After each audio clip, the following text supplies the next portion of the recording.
예, 한반도의 평화 프로세스의 동력이 될 2차 북미 정상회담이 2주가 채 남지 않았습니다. 이번 회담은 북미 중재에 나선 문재인 대통령이나 경제 발전을 원하는 김정은 위원장은 물론 이 내년 재선을 앞둔 트럼프 대통령에게도 매우 중요한 의미가 있습니다. 네, 2차 북미 정상회담을 앞두고 미국 여론과 정치권 분위기는 어떤지 김동석 미주 한인 유권자연대 대표와 함께 짚어보겠습니다. 예, 안녕하십니까, 어서 오세요. 대표님. 안녕하십니까. 어서 오십시오. 예, 예. 미국에서 들어오신 지 얼마 안 되셨죠? 네, 한 나흘 됐습니다. 네, 그러셨군요. 예.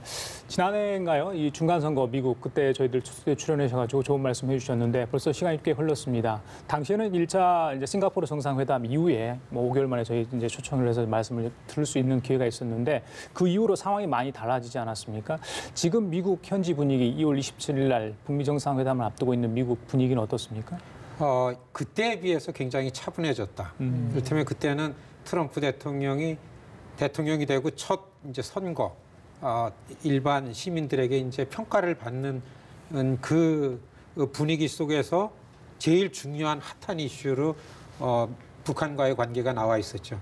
정말 트럼프 대통령이 이 평화에 대한 의지를 갖고 하는 건지, 또 트럼프 대통령 리더십의 스타일이 충동적이고 자극적이고, 그다음에 이 도박같이 보이고 그렇기 때문에. 예. 미국뿐만 아니라 전 세계의 여론이 집중이 됐었는데 지난 중간 선거를 치르면서 트럼프 대통령이 이 부분은 잘했다라는 평가 때문에 선거에서 이겼다라는 평가가 나왔습니다. 네, 그래서 지금 사실 2차 북미 정상회담을 놔두고 미국의 분위기를 볼 때에는 예. 트럼프 대통령이 이 이슈를 가지고 분명하게 재집권 전략 속에 갖고 있다.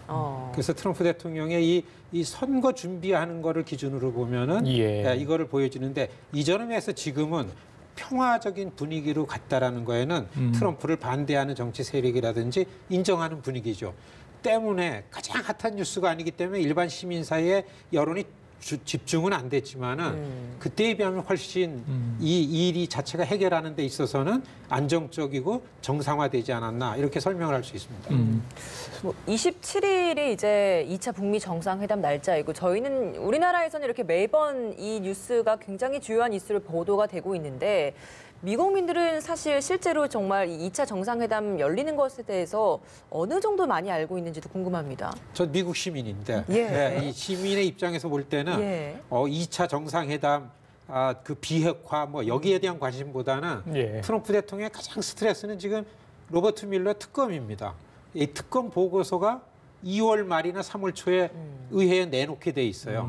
그러니까 일반 시민이 볼 때는 트럼프 대통령이 이 보고서에 대한 그 분위기를 예. 다른 쪽으로 좀 끌고 가려고 그러는 정치적 전략이 아닌가라는 부분에 있어서는 시민사회가 거기에 집중이 돼 있죠.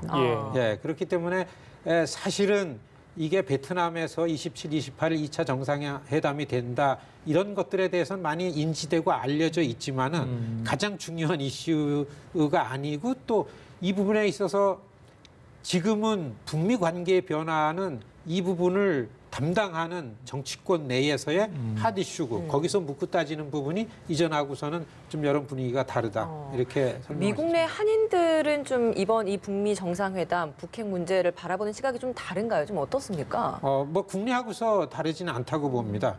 여하튼 북은 우리 한국의 반쪽인데 미국의 한인들은 현실이 기본이니까 미국의 시민, 자국 지금은 현지 국가와 출신 국가랑 적국이라는 거는 뭐 삶의 스트레스죠. 그렇기 때문에 이거가 해결되는데 간절함이라든지 이런 거는 있죠. 그렇기 때문에 여기에 그 시선이 쏠려 있기 때문에 이전하고 다르게 미국의 시민으로 사는 한인들이 이 부분에 있어 정치적 그 실천을 많이 합니다. 자기 지역의 의원들을 찾아다니고 기회가 있을 때마다 이 평화적인 분위기로 가는 게 얼마나 우리를 편안하게 하느냐. 미국 시민의 문제다. 우리 가족이 있으니 가족의 문제다. 이런 논리를 가지고 굉장히 이전하고 다르게 정치권에 활동을 하고 있다. 이렇습니다. 예. 이제 뭐 한 10일 정도밖에 남지 않았는데 미국 저야의 이제 분위기가 과연 어떨까 상당히 궁금합니다. 여러 가지 얘기가 나오는데 특히 뭐 이제 하원 의장 맡고 있는 이 펠로시 의장, 싱가포르 회담은 쇼였다. 북한 비핵화는 말 아닌 증거가 필요하다. 그래서 이거 트럼프 행정부에 대한 어떤 이제 경고성 메시지가 좀 더 잘해라. 또 구체적인 어떤 결과물을 만들 수 있도록 열심히 하라는 어떤 그런 메시지일 텐데 전반적으로 민주당뿐만 아니라 공화당 다른 의원들 또 다른 뭐 전문가들도 이런 생각을 하고 있는지 어떻습니까? 사실 이러한 여론은 새삼스러운 새로운 얘기는 아니죠. 정말 볼 때는 요즘에 다시 우리가 확인하는 거지만 미국의 일반적인 사회뿐만 아니라 정가 안에서 갖고 있는 북에 대한 불신감이라는 게 이렇구나. 이게 현실이라고 봅니다. 네. 예, 그런데 여기에다 뭐가 더 엉켰나 하면은 갑자기 돌출적인 트럼프 리더십이 나온 겁니다. 트럼프 대통령이 대통령 리더십으로 인정할 수 없는 주류들의 이런 그 정서가 여기에 결합이 되니까 반 트럼프 정서하고 맞물려 그렇죠. 있는 예. 거군요. 여전히 트럼프 대통령의 대북 정책이라는 부분에 있어서는 트럼프 대통령을 반대하는 정치 세력들의 가장 반대하는 이슈로 나와 있는 거죠. 그래서 다 아시겠지만은 한국의 국회 대표들이 갔을 때에는 당황했겠지만은 민주당 야당이죠. 예. 트럼프를 반대하는 그 중에서도 트럼프를 보면은 어쩔 줄을 몰라하는 이 낸시 펠로시 의장이 그저 그 트럼프 대통령한테 해야 될 화풀이를 우리 대표단한테 확 하시면서 한 얘기가 지금 나온 거죠. 예. 네. 그 문희상 의장은 미국 조야 이번에 방문하고도 이제 내일 모레 돌아오실 텐데요. 비핵화에 대한 비판 희망적으로 많이 바뀌었다. 가서 많이 설득도 하고 얘기를 해보니까 이렇게 돌아서는 분위기도 감지됐다. 이렇게까지 이야기를 했거든요. 실제 그럴까요? 어떻게 보십니까? 분위기가 그렇게 달라졌습니다. 지난해하고. 그리고서 트럼프 대통령이 요즘에 어디나 선거 유세에 나가면은 제일 먼저 하는 얘기가 북한 정책이죠. 이 평화의 분위기로 갔다 이거. 지난 2월 5일 신년 연설 때 여러분 인질은 돌아왔습니다. 더 이상 핵실험 소식도 없고 지난 1년 동안 장거리 미사일 쏘지 않았습니다. 평화 아닙니까? 여기에 반론이 없었고 이게 가짜 뉴스라고 나오는 게 별로 없었습니다. 여하튼 큰 틀에서 방향은 옳다 하는 게 여소야대가 된 연방 하원의 민주당 쪽의 일반적인 분위기는 맞습니다. 근데 지금 미국 워싱턴 정치권의 가장 핫 이슈는 이 여야가 좀 협력하는 선까지 지점을 찾는 겁니다. 연방 정부가 셧다운되는 게 한 달 반 이상이 예. 유지될 정도로 예. 그렇기 때문에 지금은 이성을 잃을 정도로 두 정치 세력이 싸우고 있는 가운데 한반도 이슈가 이 중간에 끼었다. 이게 지금 우리한테 좀 어렵죠. 그러네요. 일반적인 분위기는 많이 달라졌다. 이렇게 설명할 수 있습니다. 그 1차 정상회담 준비 때와 비교를 했을 때 한 후 말고 1차 정상회담은 준비되고 있을 때와 비교를 했을 때 이번 2차 회담 준비 때 나오는 이 회의론이 좀 많이 나오고 있지 않습니까? 그때와 비교했을 때 좀 더 회의론이 많은지 좀 어떻습니까? 똑같다고 봅니다. 여전히 이 북에 대해서는 지난 한 30년 동안 북한의 핵 문제로다가 이거를 드라이빙 해온 전문가들은 이거는 지금 보면은 미국의 새로운 정책을 만들어서 한반도 정책을 만들어가는 팀에서는 어쩔 수 없는 거 아니냐. 이 방식대로 했기 때문에 아니다. 그렇기 때문에 지금 탑다운이라는 대통령 리더십을 가지고 해나가는 방법만이 북한과의 관계를 새로 만드는 거 아니냐. 여하튼 1년 동안은 성과가 있었다라는 게 일반적인 평가고 정치권에서는 다른 목소리가 나온다고 봅니다. 전문가를 포함해서. 예. 근데 요즘에 전문가들 선에서도 새롭게 이 미국의 정책을 리뷰해보는 소장파 그룹들에서는 긍정적인 발언들이 많이 나옵니다.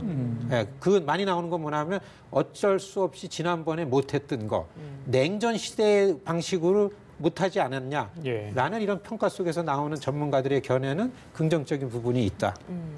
그야말로 이제 기대와 우려가 섞여 있다 이렇게 보면 될 것 같은데 백악관에서도 이런 회의론을 감지한 듯 보이니까 여론전을 굉장히 하고 있어요. 트럼프 대통령으로서도 방금 말씀하신 것처럼 그런 자기 외교적 성과가 도움이 된다고 한다면 그런 압박을 더 받을 것 같아요. 그래서 꼭 성과를 내기 위해서 좀 더 서두르거나 뭔가를 하려는 어떤 뭔가를 보여주려는 그러니까 트럼프 대통령의 특유의 어떤 거 돌출 있지 않습니까? 그런 결정들이 나오지 않을까 이런 뭐 기대도 해보는데 이게 자칫 잘못하면 또 협상 과정에서 걸림돌이 될다 이런 우려도 있습니다. 그렇습니다. 요즘이 훨씬 더 이전보다 북한과의 이 협상하는 데 있어서 트럼프 대통령이 자신감이 생겼다. 이건 뭐냐 하면은 이 아이템이 내 재집권 전략 속에서 긍정적으로 써먹을 수 있는 거구나라는 게 재집권 캠프에서의 판단이고 결정입니다. 그 선거 전략 브리핑 하는데 우리도 이제 가끔 가서 보는데 직접적으로 제일 먼저 자신 있게 갖는 아이템입니다. 여기에서 트럼프 대통령은 사실은 이거 그 큰 틀에서 이런 분위기를 만들어가는 거에 국한돼서 자기의 역할을 생각하는 리밋이 있습니다. 이게 디테일로 가면은 그 이슈 바이 이슈로 가면은 깜깜하게 보이지만은 예. 그래서 지금 일반적인 새로운 전문가들은 정상회담이 만들어낸 평화의 분위기 이게 몇십 년 동안 했어야 될 게 아니냐, 라는 이런 이런 관점에서 이거 평가하는 게 나오기 세부적인 때문에 건 몰라도 일단 큰 그림 속에 형체는 보일 수 그렇습니다. 있는 상황이기 때문에 그걸 가지고 제가 계속해서 정치적으로 이용을 하고 있다 이런 그렇죠. 부분들은. 그러니까 지금 아무리 안 돼도 이전 오바마 때 만들었던 전략적 인내 이거보단 낫다. 이런 평가가 나오죠. 그리고 민주당에서 볼 때는 평화의 길은 우리 아이템인데 어떻게 트럼프가 하느냐.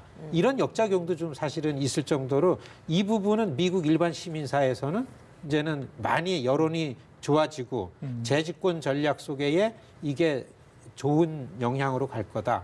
이렇게 보여집니다. 그럼 미사일 위협과 관련된 미국 내 분위기도 어느 정도는 많이 좀 안정적으로 변했다라고 또 생각을 하겠네요, 그럼. 그런 분위기가 와 있는데 이미 어떤 그 한국도 그러한 그 여론이 나오는데 이 시점에서 사실은 트럼프 대통령이 정말 평화의 노선을 가지고서 이걸 추진하는지 아닌지라는 거에 있어서는 진정적으로 지지한다 이런 거는 없습니다. 이전에 비해서 그리고 미국 시민들의 불안감 그리고 나를 지지하는 지지층들에 대한 반응 이것만 가지고 한다고 보는 게 맞죠. 그렇기 때문에 지금서부터는 구체적으로 이 일을 추진해 나가고서 진행하는 데 있어서는 전략적으로 어떻게 나간다라는 거는 지금부터 과제가 아닌가. 분명한 거는 앞으로 2차 정상회담을 시작으로 한 1년 반, 풀리 1년 반 선거 기간 동안에 이 문제가 얼마나 트럼프 정치 권력에 좋게 반응을 할지, 좋게 영향을 줄지라는 데 초점이 되고 그 선거를 중심으로 보는 게 옳게 전망할 수 있다. 이렇게 말씀드리고 있습니다. 그 트럼프 대통령은 자꾸 김정은 위원장을 신뢰한다, 믿는다 이렇게 이야기하잖아요. 이게 이제 외교적 수사인지 모르겠습니다만 간혹 보면 미국 언론 매체에서 이 김정은 위원장 미국인들이 어떻게 생각하는지 호감도 조사하잖아요. 1년 전과 많이 달라졌습니까? 사실 트럼프 대통령이 시도 때도 없이 김정은 위원장을 추켜 세우고 예. 관계를 얘기하고 하는 거에는 좀 역설적인 의미가 있습니다. 지금 관계 괜찮을 때 뭔가 해보자라는 강조 있고 그리고 여기에는 미국 내에 북한과 북한 지도자에 대한 여론이 이렇다라는 걸 자꾸 좀 알려내야만 그래서 지금은 좀 냉정하게 보면은 이번 2차 정상회담 때에 북한이 좀 내놓을 거가 좀 나와야 되지 않나. 트럼프 대통령이 이 정책을 추진하는 데에 도와줄 수 있는 부분을 만들지 않으면 안 되지 않나. 그 정도로 미국의 주류는 마지막 이거에 대해서 부정적인 여론이 이제 많이 쏟아져 나오기 시작하죠. 사실 클린턴 대통령 때서부터 민주당이 주도했던 한반도 평화 프로세스를 해왔던 전문가들은 우리가 볼 때는 거의 마지막으로 트럼프 이 정책에 대한 우려, 위험성, 북에 대한 불신감을 최선을 다해서 쏟아내지 않을까 이렇게 그러니까 이전에 보여집니다. 김정일 시대 아버지, 그 북한 최고 지도자에 대한 미군이 갖고 있던 생각과 지금 김정은 시대에 들어와서의 특히 최근에 1년 사이에 그런 변화들이 미국민들은 많이 신뢰를 하고 있는 상황인가요? 그러면? 극적으로 여론이 변화됐다라는 거는 미국의 오피니언들이 얘기했을 땐 지난해 유엔에 문재인 대통령이 오셔서 팍스 뉴스에 인터뷰를 했습니다.